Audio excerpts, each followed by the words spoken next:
में अपना बिजनेस या दुकान शुरू करना हर किसी का सपना होता है, लेकिन क्या आप जानते हैं कि ये सपना किसी के लिए सक्सेस बन जाता है और किसी के लिए सिर्फ एक भूल। आप सोच रहे होंगे यहाँ पैसा इन्वेस्ट करना ही काफी है, लेकिन असल कहानी कुछ और ही है। बहुत से लोग सऊदी अरबिया आकर अपनी दुकान या बिजनेस सेटअप करना चाहते हैं, लेकिन बिना सही जानकारी के वो एक ऐसी गलती कर बैठते हैं जिससे उनका पूरा इन्वेस्टमेंट डूब सकता है। क्या आप भी यही गलती करने वाले हैं या कर रहे हैं? क्या आपको पता है कि बिना प्रॉपर प्लानिंग के आप एक ऐसे ट्रैप में फंस सकते हैं जहां से निकलना नामुमकिन हो सकता है। आज मैं आपको वो सारी बातें बताऊंगा जो सऊदी अरबिया में बिजनेस स्टार्ट करने से पहले जानना जरूरी होती है, तो जिससे आपका सपना शुरू हो सकता है यानी पूरा हो सकता है। तो आपको बता दूं, सऊदी अरबिया में अपना बिजनेस करने के लिए आपको दो तरीकों से आप बिजनेस कर सकते हो। पहला है, आप अपना खुद का बिजनेस वीज़ा लगाकर आ सकते हो सऊदी अरबिया और बिजनेस कर सकते हो। दूसरा है कि आप रेंट ऑनरशिप ले सकते हो, यानी कि किराए पर अपनी ऑनरशिप ले सकते हो।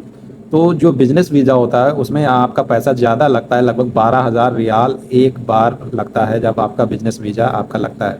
उसमें भी आपको जो ऑनरशिप मिलती है वो किसी सऊदी के नाम से ही मिलती है और आप खुद के मालिक होते हो उसमें, लेकिन नाम आपका सऊदी यानी लेकिन नाम जो होता है वो सऊदी का ही चलता है हर चीज़ में। उसमें आपका हर एक चीज़ वो सऊदी के नाम से ही आएगा जिसके नाम से वो दुकान रहेगी। और दूसरा जो रेंट पर आप लेते हो उसका भी यही सेम प्रोसेस है। आप किसी सऊदी से दुकान ले लेते हो रेंट पर और फिर उसको आप महीने के महीने उसको फ़ायदा देते हो, उसको किराया देते हो। बाकी जो दुकान में जितनी भी चीज़ें लगती हैं, दुकान का रेंट, दुकान में जो बिजली लगती है, दुकान में जो डेकोरेशन लगता है, दुकान में जो भी सामान लगता है, वो सब कुछ आपका होता है, यानी आपको लगाना पड़ता है। दूसरा तरीका ये है। अब मैं आपको बता दूं कि ये तो हो गया आपको ऑनरशिप लेने के लिए, यानी आप बिजनेस किस तरह से कर सकते हैं, लेकिन आपको डॉक्यूमेंट क्या क्या लगते हैं वो भी आपको पता होना चाहिए। वरना आप जो है कोई भी सऊदी आपको बेवकूफ़ बना सकता है आपसे पैसा लेकर। तो डॉक्यूमेंट आपको दो तरह के लगते हैं। पहला होता है रजिस्ट्रेशन, दुकान का रजिस्ट्रेशन जो सऊदी के नाम से होता है। दूसरा होता है लाइसेंस, तो वो भी सऊदी के नाम से होता है। तो ये दोनों चीज़ें आपको बनवानी पड़ते, दोनों कागज़ आपको बनवाने पड़ते। उनकी मैं एक स्क्रीनशॉट भी आपको वीडियो में डाल देता हूँ जिससे आप देख सकते हैं। और इसके बाद आपका क्या होता है कि आपको कुछ फिक्स एसेट लगाने पड़ते हैं दुकान में, अगर आप खुद की ऑनरशिप से करते हो। जैसे कि कैश काउंटर हो गया, जैसे कि आपको 4-5 फ्रीजर रखने पड़ेंगे, आपको एसी रखने पड़ेंगे दुकान के हिसाब से, आपकी जितनी बड़ी दुकान होगी उसके हिसाब से। उसके बाद आपको कैमरा लगाने पड़ेंगे, आपको कंप्यूटर सिस्टम रखना पड़ेगा और कंप्यूटर सिस्टम में आपको प्रॉपर एक सॉफ्टवेयर रखना पड़ेगा जिससे जो भी सामान आप सेल करते हो उसमें प्रॉपर सारी चीज़ें दिखाई दें, कितना सामान सेल हो चुका, कितना स्टॉक बचा है, कितना परचेज किया आपने, वो सारी चीज़ें आपको डे बाय डे आपको रिपोर्ट मिलती रहे।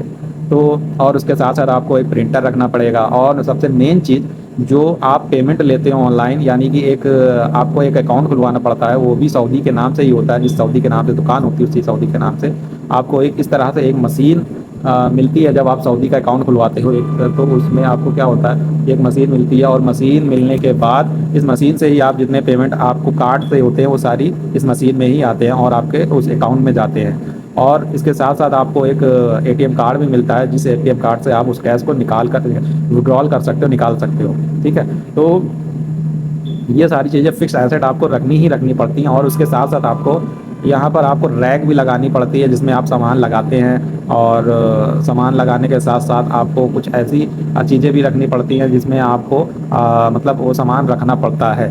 और सामान क्या क्या आपको रखना पड़ता है आप देख लीजिए। किसी भी दुकान पे, इंडिया में आप कोई दुकान करते हो या सऊदी में आपने कोई दुकान या वकाला देखा होगा, तो आपने जो सामान देखे होंगे सब सब दुकानों में अलग अलग तरह के सामान होते हैं। कुछ लोग पूरा सामान रखते हैं, कुछ लोग अधूरा सामान रखते हैं, कुछ लोग कम पैसों की वजह से कम सामान रखते हैं, कुछ लोग के पास पैसा ज़्यादा होता है तो वो पूरा सामान रखते हैं। तो कुछ इस तरह से सारी चीज़ें होती हैं। अब मैं आपको ये बता दूं कि अगर आप रेंट पर लेते हैं तो आपको किन किन चीज़ों को मतलब जो है आप खुद जिम्मेदार होते हैं, खुद रिस्पॉन्सिबल होते हैं। पहली चीज़, आप जो है कफ़ील से, जिस कफ़ील से आप ऑनरशिप लेते हो, रेंट पर लेते हो ऑनरशिप, उससे क्या होता है कि उससे आपको पहले ही इत्तेफाक करना पड़ता है। उससे पहले ही आपको सारी चीज़ें रिटन में लेनी पड़ती हैं, समझना पड़ता है कि आप किस किस चीज़ों के रिस्पॉन्सिबल हो। जैसे जो लाइसेंस और रजिस्ट्रेशन बनता है उसका भी आप जो है ज़िम्मेदार होते हो। उसके बाद जो है दुकान का किराया, बिजली का बिल और सामान जो आपका आ रहा है उस सब का भी आप ही ज़िम्मेदार होते हो। यानी कि जब आपको फ़ायदा होता है तो उसके भी ज़िम्मेदार आप ही होते, आपको ही वो फ़ायदा मिलता है, ना कि सऊदी को जाता है। आप सऊदी को जितने में भी तय कर लेते हो कि आपको महीना आप उसको उतना दोगे, 1000 या 1500 या 800 जो भी तय हो जाता है उतना आपको देना पड़ता है सऊदी को लास्ट में।